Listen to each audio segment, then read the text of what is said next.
Hello everybody, I AS Vashishth welcome you all on the platform of जी-सेंट्रिक।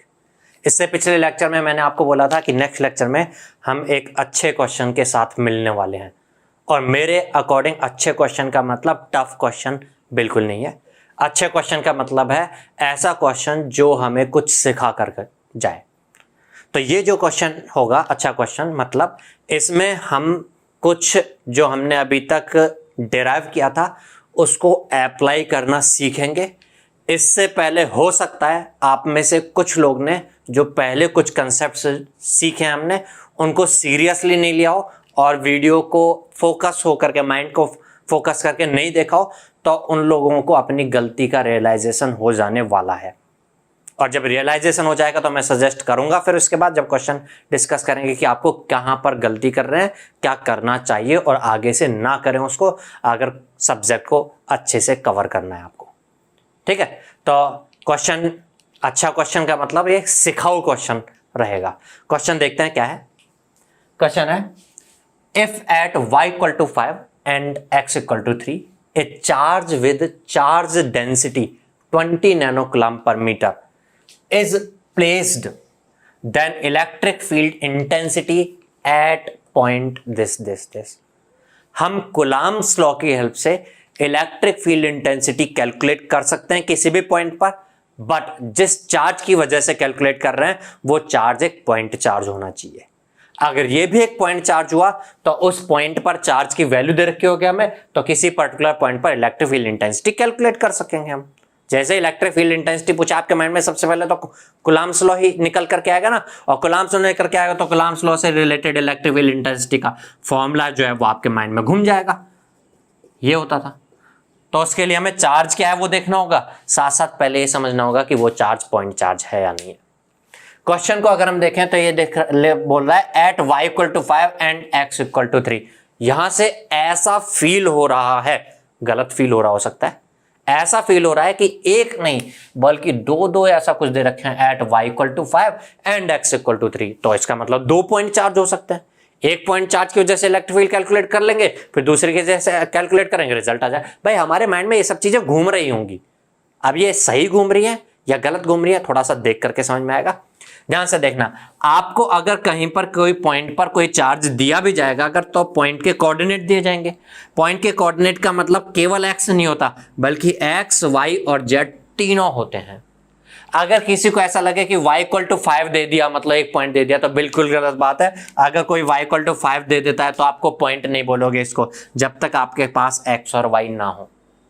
और इसको आप x equal to 3 दे दिया, जब तक आपको y और z ना हो तो इसको पॉइंट नहीं बोलेंगे। तो जो ये सोच रहे थे कि 2 पॉइंट चार्ज दे रखे हों, 2 अलग अलग पॉइंट पर 2 चार्ज दे रखे हैं, उनकी वजह से इलेक्ट्रिक फील्ड कैलकुलेट करने बैठ जाएं तो बिल्कुल गलत है, फेल हो जाएंगे हम।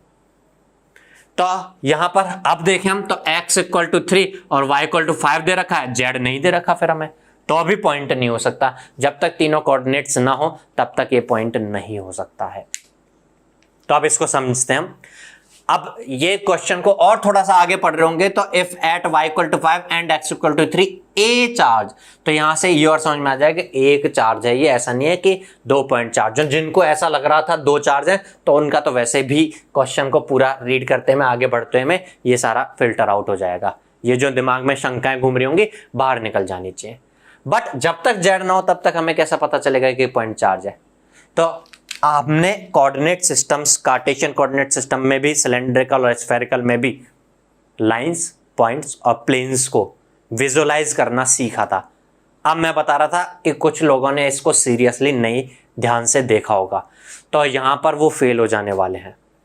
जिन्होंने सीरियसली ध्यान से देखा होगा उन्होंने ये देखते ही समझ में आ गया होगा कि ये एक पॉइंट नहीं है, ये एक सरफेस भी नहीं है, बल्कि ये एक लाइन है, ये एक लाइन है। जिनको नहीं समझ में आ रहा कोई बात नहीं, गलतियां करते हैं हम, गलतियों से ही सीखते हैं। आप ये लेक्चर खत्म करने के बाद Cartesian coordinate system, spherical coordinate system और सिलेंड्रिकल कोऑर्डिनेट सिस्टम, ये 3 अलग अलग लेक्चर्स हैं, उनको और देख लीजिएगा एक बार। लेकिन ये क्वेश्चन खत्म करने के बाद कोई बात नहीं, यहां पर मैं आपके साथ हूं, डिस्कस करता है। ठीक है, ध्यान से देखना एक बार। हमें दे रखा है y equal to 5 and x equal to 3। अगर मैं y इक्वल टू 5 की बात करूं तो ध्यान से देखना, ये y एक्सिस है, मैं कोऑर्डिनेट सिस्टम में कोऑर्डिनेट एक्सिस इस तरीके से कंसीडर कर रहा हूं, ये y एक्सिस है। अगर कोई बोले y इक्वल टू 0 तो यहां 0 होता है, अगर पॉजिटिव बोले तो इधर होता है, अगर y नेगेटिव बोलता तो यहां होता। अब ये बोल रहा है y equal to 5, y equal to 5 मतलब आगे कहीं पे यहां पे होगा। अच्छा, अगर मैं इसको भूल जाता हूं x इक्वल टू 3, केवल और केवल y इक्वल टू 5 पर ध्यान दे रहा हूं, तो इसका मतलब होगा y 5 होगा, x कुछ भी हो सकता है, z कुछ भी हो सकता है। अगर y 5 होगा तो मैं यहां पे होऊंगा, x कुछ भी हो सकता है, तो इसका मतलब जरूरी नहीं है मैं यहां पे हूं, आगे भी बढ़ सकता हूं, y तो 5 ही रहेगा ना, और आगे जा सकता हूं, x 1 2 3 4 5 बढ़ रहा होगा लेकिन y तो 5 ही रहेगा, और मैं अंदर की तरफ जा सकता हूं, x नेगेटिव होगा लेकिन y तो 5 होगा। मैं इधर उधर जाऊंगा कोई फर्क नहीं पड़ना, y तो 5 रहेगा। मैं ऊपर नीचे जाऊंगा तो अभी कोई फर्क नहीं पड़ना, z पे फर्क पड़ेगा, लेकिन z के बारे में तो बात ही नहीं करना ना, हमें तो y के बारे में बात करना है। y must be equal to 5, y 5 से कम ज्यादा नहीं होना चाहिए। इधर जाओगे तो y 5 से कम हो जाएगा, पीछे आगे बढ़ोगे तो y 5 से कम हो जाएगा, y 5 फिक्स होना चाहिए। तो आप समझ सकते हो एक इस तरह का प्लेन होगा, ऐसा कुछ समझ सकते हो आप कि एक ये प्लेन हो रहा होगा इस तरीके से। यहाँ पे y की वैल्यू 5 है, ना आगे जा रहे हैं आप ना पीछे रह रहे हैं, z कुछ भी हो सकता है, x कुछ भी हो सकता है, ये y इक्वल टू 5 है। y इक्वल टू 5 एक प्लेन हो गया। केवल अगर y इक्वल टू 5 दे देता तो आप प्लेन बोल के समझ लेते इसको, लेकिन अगर मैं केवल y इक्वल टू 5 को समझूं तो वो प्लेन है ही, बिल्कुल सही बात है। x इक्वल टू 3 भी एक प्लेन होगा। x इक्वल टू 3 का मतलब क्या होगा, x की वैल्यू 3 से ना कम होनी चाहिए ना ज्यादा होनी चाहिए, x फिक्स 3 होना चाहिए। z कुछ भी हो सकता है, हाइट क्योंकि कुछ भी चेंज हो सकती है, y कुछ भी हो सकता है क्योंकि ये इस तरफ हम आगे पीछे कहीं भी जा सकते हैं, लेकिन x फिक्स होना चाहिए। x एक्सिस पर 3 की डिस्टेंस पर अगर आप ऐसे इमेजिन करें तो इसमें ऊपर नीचे जाने के साथ z चेंज हो रहा है, अगल बगल में जाने के साथ y चेंज हो रहा है, लेकिन z और y से कोई मतलब नहीं है, x फिक्स है, x 3 है। ये प्लेन x इक्वल टू 3 होगा। तो x इक्वल टू 3 प्लेन इस तरह से होगा, y इक्वल टू 5 प्लेन इस तरीके से होगा। ये तो मैं 3D में आपके सामने 3 डायमेंशनल स्पेस में समझा पा रहा हूं, इस तरह से होंगे प्लेन। अगर मैं इसको यहां पर फिगर में थोड़ा सा ट्राई करूं समझाने का तो ऐसा कुछ प्लेन होगा एक, ये y इक्वल टू 5 से कट करके निकल रहा होगा यहां पे, ये y इक्वल टू 5 प्लेन है। हालांकि y इक्वल टू 5 प्लेन में z किसी फिक्स हाइट तक नहीं जा रहा या नेगेटिव कहीं तक नहीं, या आगे भी बढ़ रहा होगा इस तरह से, और x भी आगे इनफाइनाइट तक जा रहा होगा, पीछे माइनस इनफाइनाइट तक जा रहा होगा, ये और आगे इस तरह से बढ़ रहा होगा। क्लियर है बात। नेक्स्ट दूसरा प्लेन था x equal to 3, x equal to 3 इस तरह से प्लेन होगा, ऐसा कुछ होगा x इक्वल टू 3 प्लेन। मैं इसको थोड़ा सा अगर समझूं इस तरह से, ये x इक्वल टू 3 प्लेन होगा, यहां पर x की वैल्यू 3 हो रही होगी, इस तरह से आगे आ रहा होगा यूं। अब ये x इक्वल टू 3 प्लेन और ये y इक्वल टू 5 प्लेन एक दूसरे को कट कर रहे होंगे। आप समझ सकते हैं y इक्वल टू 5 प्लेन ऐसे जा रहा है, इमेजिन कर पा रहे हैं, ये x इक्वल टू 3 प्लेन इसको काट के निकल रहा है। जब ये काट के निकल रहा है तो एक लाइन बन रही है ना, उस लाइन को मैं यहाँ समझ रहा हूँ अगर, तो ये y इक्वल टू 5 प्लेन था, ऐसे ऊपर तक और आगे तक जो भी है जा रहा होगा, नीचे भी ऐसे जा रहा होगा, और ये ऐसे आगे कट कर रहा होगा, आगे आ रहा होगा, और आगे जाते जाते इस x इक्वल टू 3 को कट करके निकलेगा। ये होगी वो लाइन जो कि x इक्वल टू 3 पर होगी, y इक्वल टू 5 पर होगी, यहां पर होगी बीच में ये लाइन। मींस अगर ऐसा कुछ दे रहा है इसका मतलब ये लाइन है। अब आपको याद आ गया होगा कार्टेशियन कोऑर्डिनेट सिस्टम में ये चीज हमने समझी थी, लाइन को इमेजिन करना। ये एक एग्जांपल उसका यूज लिया है हमने, और अभी ये तो छोटा सा यूज लिया है, आगे पूरे सब्जेक्ट में यही चीज यूज में आने वाली है, ना केवल कार्टेशियन में, सिलेंड्रिकल और स्फेरिकल में भी यूज में आने वाली हैं। हमने इससे पहले वेक्टर्स कैलकुलस में भी प्रॉब्लम प्रैक्टिस की थी, तो वहां पर भी ऐसे दिए हुए थे, तो हम कर्व और उनकी लेंथ कैलकुलेट करनी थी इंटीग्रेशन से रिलेटेड, तो ऐसे ही कर्व को समझते थे। सिलेंड्रिकल स्फेरिकल में कुछ प्रॉब्लम्स की थी हमने। कार्टेशियंस में करना इंटीग्रल बहुत सिंपल हो जाता था, इसलिए उसकी प्रॉब्लम नहीं डिस्कस की थी, लेकिन यहाँ पर ये थोड़ा सा सिरदर्द बन जाता है अगर हमने वहां ध्यान नहीं दिया हो तो अब समझ में आ गया होगा। ये लाइन है ये वाली। अब इस लाइन में क्योंकि ये x इक्वल टू 3 वाले प्लेन पर है लाइन, तो इस लाइन की हर जगह पर, इस जगह पर कहीं पर भी बात करूं मैं, x वाला कोऑर्डिनेट तो 3 होगा। जैसे मैं ये वाला पॉइंट बात कर लूं, x वाला कोऑर्डिनेट तो 3 होगा। क्योंकि ये y इक्वल टू 5 पर है, इसलिए क्योंकि y इक्वल टू 5 पे है, इस वाले प्लेन में हर जगह पे y की वैल्यू 5 है तो y की वैल्यू 5 होगी। लेकिन z की वैल्यू अगर आप यहाँ पे देखो कुछ और, यहाँ पर ऊपर बढ़ते जाएंगे तो z की वैल्यू किस हाइट पर आप देख रहे हो उसके अकॉर्डिंग चेंज हो रही होगी, बट x और y फिक्स होंगे। समझ में आया अगर ये बात तो आगे बढ़े क्वेश्चन में। हम नहीं समझ में आया तो एक बार इसको ढंग से वापस से रिवाइंड करके देख लीजिएगा, समझ लीजिएगा। अब हम कैलकुलेट करते हैं, हमें समझ में आ गया कि हमारा जो चार्ज है, जिस पर चार्ज है वो एक पॉइंट नहीं बल्कि एक लाइन है जिस पर चार्ज बिखरा हुआ है। और लाइन पर जब चार्ज होता है तो एक लाइन की एक जगह पर नहीं पूरी लाइन पर चार्ज होगा ना।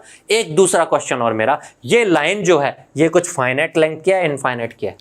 हमें एस एक्स इक्वल टू 3 प्लेन के लिए कोई बाउंड्री तो नहीं दी हुई ना कि जेड यहां से यहां तक होगा, ऊपर तक जाएगा, जेड नीचे तक जाएगा। ऐसे वाई में भी कोई बाउंड्री नहीं दी तो इसलिए ये ऊपर इनफाइनाइट तक जा रही होगी, नीचे माइनस इनफाइनाइट तक जा रही होगी। मीन्स ये लाइन इनफाइनाइट लेंथ की है। अच्छा, अब लाइन पर जो चार्ज गिवन होगा वो ऐसा होगा ना, एक यूनिट लेंथ में कितना चार्ज बन रहा है, इसमें 1 मीटर में कितना चार्ज बन रहा है, जिसको हम चार्ज डेंसिटी बोलते थे, पिछले लेक्चर में डिस्कस करके चुके हैं हम। तो यहाँ पर जो चार्ज डेंसिटी होगी, चार्ज डेंसिटी की यूनिट कूलाम पर मीटर होगी ना, पर यूनिट लेंथ पे पर मीटर में कितना कूलाम चार्ज है वो हमें दे रखा है 20 नैनो कूलाम पर मीटर, उसको हम बोलते थे रोएल। तो रोएल हमें दे रखा है 20 नैनो कूलाम पर मीटर। लाइन चार्ज डेंसिटी की वजह से इलेक्ट्रिक फील्ड इंटेंसिटी कैलकुलेट करनी है, कूलाम्स लॉ फेल हो जाता था, गाउस लॉ की एप्लीकेशन से हमने समझा था। लाइन चार्ज डेंसिटी की वजह से इलेक्ट्रिक फील्ड इंटेंसिटी का एक्सप्रेशन था rho l by 2 pi epsilon naught rho a rho cap. ये फॉर्मूला याद हो गया हमारा, तो हमारा काम बन गया। अगर ऐसा सोच रहे हैं आप तो बिल्कुल गलत सोच रहे हैं। फॉर्मूला तो याद रखना ही है, फॉर्मूला याद नहीं रहा फिर तो कुछ भी नहीं कर सकते, खेल खत्म है। बट फॉर्मूला केवल याद रख लें और फिर हम एग्जाम में क्वेश्चन अटेम्प्ट करने का सोचें तो काम नहीं बन पाएगा। हमें एनालाइज करना पड़ेगा, समझना पड़ेगा, फिर उसके बाद हम फॉर्मूला को यूज में ले पाएंगे। तो इस क्वेश्चन को मैंने बोला ना सिखाऊ क्वेश्चन है, तो इस क्वेश्चन से यही सीखने के लिए मैं क्वेश्चन ये डिस्कस कर रहा हूं, जिससे आगे प्रॉब्लम्स ना हो। हमें आगे और प्रैक्टिस करेंगे हम। चलिए ध्यान से देखना, अगर ये फॉर्मूला यूज में लेना हो तो हमें चाहिए रोएल। रोएल मिल ही चुका है। अब हमें 2 पाई एप्सिलॉन नॉट में एप्सिलॉन नॉट की वैल्यू याद रखना जरूरी है। हमें रो चाहिए और ए रो चाहिए। अब ध्यान देते हैं, रो और एरो याद आ रहा होगा, पिछले लेक्चर में हमने डिस्कस किया है। अगर ये लाइन है मान लो कोई जिस पर चार्ज है, ये ऑब्जर्वेशन पॉइंट है जिस पे हम कैलकुलेट कर रहे हैं, तो रो जो होती थी याद आ रहा है, हमारा पॉइंट जो होता था वो लाइन से परपेंडिकुलर डिस्टेंस कितने पर है, सिलेंडर का रेडियस, यही तो होता था। मींस हमें सिलेंड्रिकल रेडियस मतलब रो जो होती थी परपेंडिकुलर डिस्टेंस फाइंड करनी है। तो इस वाले पॉइंट की परपेंडिकुलर डिस्टेंस इस लाइन से ऐसे हो जाएगी। अगर ये सोच रहे हैं तो बिल्कुल गलत सोच रहे हैं। ऐसे हो जाएगी ये सोच रहे हैं तो ये भी गलत सोच रहे हैं। परपेंडिकुलर डिस्टेंस तो ये होगी बेटा, ये होगी ना परपेंडिकुलर डिस्टेंस। अगर परपेंडिकुलर डिस्टेंस ये है जहां पर ये परपेंडिकुलर बन रहा है, तो ये डिस्टेंस फाइंड करने के लिए हमें इस पॉइंट का कोऑर्डिनेट चाहिए और इस पॉइंट का कोऑर्डिनेट चाहिए, उसके बाद डिस्टेंस तो हम फाइंड कर ही सकते हैं। अगर ये पॉइंट्स के कोऑर्डिनेट मिल जाए हमें तो काम हमारा बन जाएगा, डिस्टेंस मिल जाएगी। अच्छा, उसके अलावा एरो, एरो याद आ रहा होगा, जो लाइन होती थी अगर यूनिफॉर्मली चार्ज होती थी, इनफाइनाइट लेंथ की होती थी, तो जो इलेक्ट्रिक फील्ड होता था उसका डायरेक्शन ऐसे होता था। अगर पॉइंट यहाँ पे है तो इधर होगा, पॉइंट यहाँ पे तो ऐसे होगा, यही होता था ना। मींस पॉइंट के पर हमारा जहां से परपेंडिकुलर डिस्टेंस फाइंड कर रहे हैं वहां से उस पॉइंट की तरफ जाते हुए वेक्टर का unit vector is arrow cap. Direction मतलब एरो कैप हो जाएगा ना यूनिट वेक्टर। तो हमें इस पॉइंट से जहां से परपेंडिकुलर डिस्टेंस फाइंड कर रहे हैं वहां से जिस पॉइंट पर हम ऑब्जर्वेशन कर रहे हैं उसकी डायरेक्शन में जाते हुए यूनिट वेक्टर फाइंड करना होगा, एरो कैप बन जाएगा। और अगर दो पॉइंट्स के कोऑर्डिनेट पता हो हमें ए और बी, तो दोनों के बीच का वेक्टर ए बी वेक्टर में ए बी वेक्टर का मैग्नीट्यूड डिवाइड कर दें तो मिल जाएगा अपने आप से एरो कैप। मींस इन दोनों पॉइंट के कोऑर्डिनेट मिले अगर हमें तो डिस्टेंस मिल जाएगी, रो का काम खत्म हो जाएगा, यूनिट वेक्टर मिल जाएगा, एरो कैप का काम खत्म हो जाएगा। अब जब ये हो गया तो हमारा काम खत्म है। चलिए देखते हैं अब ये चीज है भी या नहीं हमारे पास। क्या हमारा ऑब्जर्वेशन पॉइंट के कोऑर्डिनेट है हमारे पास? कहां पर इलेक्ट्रिक फील्ड कैलकुलेट करना है हमें? ये रहा 5 - 2 1 है ये कोऑर्डिनेट। कहां से फाइंड करना है हमें? लाइन तो समझ में आ गई, हमें क्या पता कहां से देखना है। तो यही काम अब स्टार्ट हो जाएगा हमारे विजुअलाइजेशन का। देखिएगा था हम ये समझ चुके हैं x = 3 एंड y = 5, ये है लाइन, समझ चुके हैं ये है लाइन, ये जो ब्लू कलर में वाली लाइन, ब्लू वाली लाइन ये रही। हमारा पॉइंट जो है इसका कोऑर्डिनेट है x = 3 से ज्यादा है ना 5, देखना यहां तो x 3 थी, 3 से आगे तक 5 में यहां कहीं पे होगा। y का वैल्यू -2 है, मींस इस तरफ हो जाएगा। अब यहाँ तो y5 था, इस तरफ हो जाएगा। और z1 है, ध्यान से देखिए z1 है, ये है पॉइंट जहां पर हमें फाइंड करना है। अच्छा, अब इस पॉइंट की परपेंडिकुलर डिस्टेंस फाइंड करनी है, तो मुझे ये जो लाइन जा रही है उसके नीचे वाले छोर से तो नहीं फाइंड करनी ना, परपेंडिकुलर डिस्टेंस ये थोड़ी होगी, ऊपर वाले छोर से भी नहीं फाइंड करनी, बल्कि ये जितनी हाइट पे है उतनी हाइट पर जाके फाइंड करनी है। अगर थोड़ा नीचे होता तो यहां से नहीं, फिर मैं यहां से फाइंड करता, अगर थोड़ा ऊपर होता तो फिर मैं यहां से फाइंड करता। मतलब जितनी हाइट पर ये जा रहा होगा उतना ऊपर जाकर के फिर वहां से डिस्टेंस फाइंड करनी है।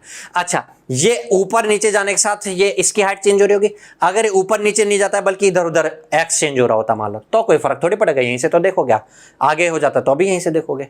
तो आप समझ सकते हो इसका जो हाइट होगा वो हमारे पॉइंट की हाइट के साथ चेंज होगा। हमारे पॉइंट का एक्स चेंज होने से या वाई चेंज होने से कोई फर्क नहीं पड़ता, लेकिन हाइट चेंज हुआ तो ऊपर जाके देखना पड़ेगा हमें। हाइट बोले तो जेड, तो हमारे पॉइंट का जेड अगर 0 होता फिर तो ये जो एक्स वाई प्लेन सरफेस है वहां से आप देखते, अगर 1 है तो 1 की हाइट तक जाके देखेंगे। तो आप समझ सकते हो इसमें अगर ये हमारा एक्स वाई प्लेन था, उसको कट कर रही थी लाइन, अगर हमारा पॉइंट यहीं पे और होता तो 0 से देखते आप, लेकिन हमारा पॉइंट 1 की हाइट पर है तो ऊपर आके यहां से देखेंगे। और यहां पर आपके कोऑर्डिनेट्स जो होंगे, क्योंकि ये x = 3 पर है तो x वाला फिक्स होगा 3, y वाला 5 फिक्स होगा, ये थोड़ी देर पहले हमने समझाया था। लेकिन z क्या लेके चलेंगे हम, इसका z जितना है उस वैल्यू के इक्वल 1 के इक्वल लेकर के चलेंगे। हमें इस पॉइंट के कोऑर्डिनेट भी अब समझ में आ गए, कितना है 3 5 1, और इस पॉइंट के कोऑर्डिनेट हमारे पास थे 5 -2 1। फॉर्मूला याद आ ही गया है हमें, फॉर्मूला अगर नहीं याद आ रहा है फिर तो क्वेश्चन में टाइम खराब करना ही नहीं है, फॉर्मूला तो याद रखना जरूरी है।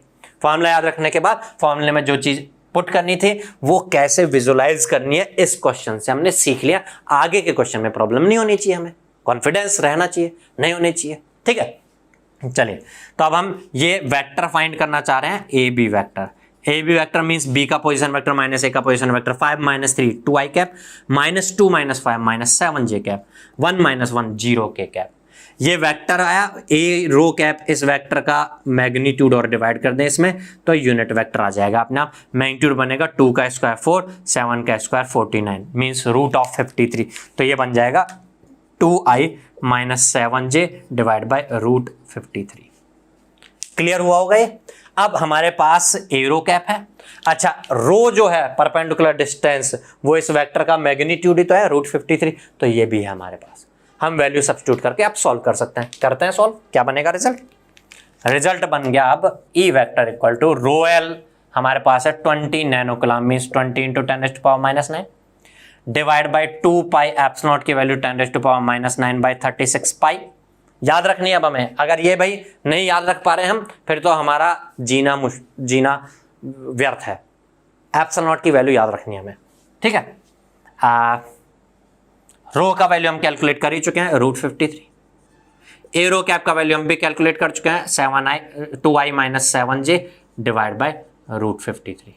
अब इसको आप सॉल्व कर लेंगे, ये बनेगा 10⁻⁻⁷ cancel out, 2 pi divide by ये हो जाएगा 18 × 60 360 into 2i - 7j divide by √53 into √53 53 360/53 solve कर लोगे, एक वैल्यू आएगा उसको 2 से और उसको 7 से मल्टीप्लाई करके समथिंग नेगेटिव ऑफ j के साथ आप जो रिजल्ट आएगा वो वेक्टर को आप बोल दोगे इस पॉइंट पर उस लाइन चार्ज की वजह से, जिसकी लाइन चार्ज नहीं है, उस चार्ज डेंसिटी की वजह से इलेक्ट्रिक फील्ड इंटेंसिटी वेक्टर। अगर इलेक्ट्रिक फील्ड इंटेंसिटी ना पूछ के इलेक्ट्रिक फ्लक्स डेंसिटी पूछ लेता डी वेक्टर, तो आपको याद होगा हमने डिराइव भी किया था पिछले लेक्चर में, एप्सिलॉन डिवाइड बाद में किया था हमने जब ई फाइंड कर रहे थे। अगर डी फाइंड करोगे तो एप्सिलॉन डिवाइड के बिना सॉल्व करके आप बोलेंगे रिजल्ट वो डी वेक्टर हो जाएगा। या आपने ई वेक्टर फाइंड कर भी लिया है तो इसको एप्सिलॉन से मल्टीप्लाई कर देंगे, डी वेक्टर आ जाएगा। क्लियर है बात? अगर हमसे, ये तो यहां तक की बात, इलेक्ट्रिक फील्ड इंटेंसिटी कैलकुलेट किया हमने, अगर हमसे उस ऑब्जर्वेशन पॉइंट पर एक चार्ज दे करके उस चार्ज पर फोर्स कितना हो रहा होगा ये पूछ लेता, अगर हमने कूलम्ब्स लॉ की हेल्प से एक Q1 चार्ज की वजह से Q2 पर फोर्स तो कैलकुलेट करना सीखा है, लेकिन अब ये पॉइंट चार्ज नहीं बल्कि लाइन चार्ज है, फोर्स कैलकुलेट करना, तो यहीं पर इसी से ये चीज भी सीख लेते हैं। जब ये सिखाऊ क्वेश्चन बोल ही रहे तो चलो ये सीखते चलते हैं इससे। इसी में क्वेश्चन रहता, if charge 5 coulomb is placed at 5 - 2 1 then force on it is force पूछता है, तो आपको इलेक्ट्रिक फील्ड इंटेंसिटी और फोर्स में रिलेशनशिप आ रहा होगा। जो इलेक्ट्रिक फील्ड इंटेंसिटी होती है वो तो 1 कूलम के चार्ज पर होती है, लेकिन 1 कूलम की जगह अगर 5 कूलम का चार्ज है मल्टीप्लाई बाय 5 कर देते। ये क्वेश्चन पूछा जा सकता है, एग्जाम्स में नहीं पूछा गया है। आगे इन फ्यूचर अगर मैं पेपर सेट कर रहा हूँ तो फिर मैं तो ये पूछ लूंगा। तो इन फ्यूचर मैं आज मैं बात कर रहा हूं, हो सकता है अगले बार एग्जाम में आ जाए, फिर उसके बाद आप ये देखो। फिर मेरा एट प्रेजेंट टाइम तक के लिए बात है कि ऐसा क्वेश्चन नहीं है, आगे पूछा जा सकता है। ठीक है, तो हम फोर्स भी इस तरह से कैलकुलेट कर सकते हैं लाइन चार्ज की वजह से। तो हम जो सारी कैलकुलेशंस इलेक्ट्रिक फील्ड इंटेंसिटी के लिए कैलकुलेट कर रहे होंगे, जो भी आगे एप्लीकेशन से और भी डिस्कस करेंगे हम गाउस लॉ से, इलेक्ट्रिक फील्ड इंटेंसिटी की बजाय अगर हमें फोर्स कैलकुलेट करने के लिए बोलेगा तो जिस चार्ज पर कैलकुलेट करना के लिए बोलेगा उस चार्ज से मल्टीप्लाई करके कर देंगे। तो ये क्वेश्चन अगर आपने गौर से समझा हो तो ये रियलाइज किया होगा कि हमें सारे कोऑर्डिनेट सिस्टम्स में लाइन, प्लेन, पॉइंट्स, इनको इमेजिन करना आना चाहिए। ठीक है, परपेंडिकुलर डिस्टेंस कैलकुलेट कैसे करनी है ये समझ में आना चाहिए हमें, कहाँ से कैलकुलेट करनी होगी ये रियलाइज करना आना चाहिए हमें, ये विजुअलाइज करना आना चाहिए हमें। और ये सब देख करके हम काफ़ी कुछ सीखे हैं इस क्वेश्चन से, और जो ये चीज़ सीखे हैं कॉन्फिडेंस के साथ आगे इन फ्यूचर जिंदगी में कभी भी जरूरत पड़े तो यूज में लेना आना चाहिए। जिंदगी का मतलब आपका एग्जाम जब तक देते हैं आप, एग्जाम में, एग्जाम से पहले, एग्जाम के बाद इंटरव्यूज में, और भी किसी और एग्जाम के लिए जब भी जरूरत पड़े तब हम इसको यूज में लेते रहेंगे, बिना किसी दिक्कत के साथ हम अप्लाई करेंगे। ऐसा कॉन्फिडेंस होना चाहिए। तो मिलते हैं नेक्स्ट लेक्चर में। अब हम गाउस लॉ से रिलेटेड नेक्स्ट एप्लीकेशन के साथ, सरफेस या स्फेरिकल वॉल्यूम की वजह से फील्ड इंटेंसिटीज कैसे कैलकुलेट करना है ये और रह गए। अगले लेक्चर्स में हम इनको डिस्कस करते हैं। तब तक के लिए गुड बाय, थैंक यू।